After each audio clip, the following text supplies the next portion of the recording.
Pagpagkakisang ng kaigigin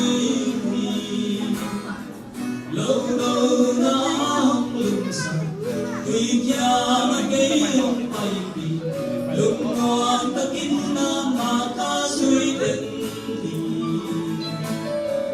Tanong na kang dimsang Ang namin kang nadirin Tumalapiya kayong kaderin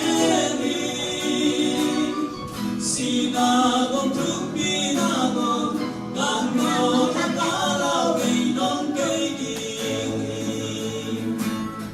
Nampol tuklet siyangkut Inhong luwang sakdel na Tagang tibayaan ng luy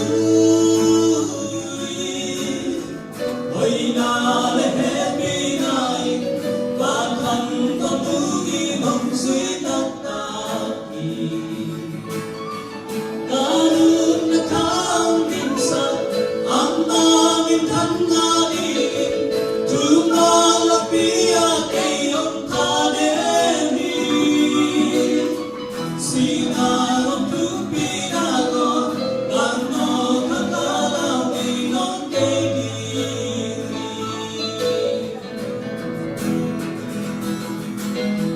Kaluang kong bagsakin Sa tao sa manggil sakso Lugaw na ngayong kaderin Luy-luy luang siyang-siyang langit Huy đăng lúc heo na Tâu pa na tutin lang mong pinagin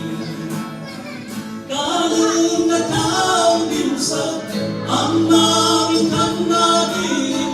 Tumalaki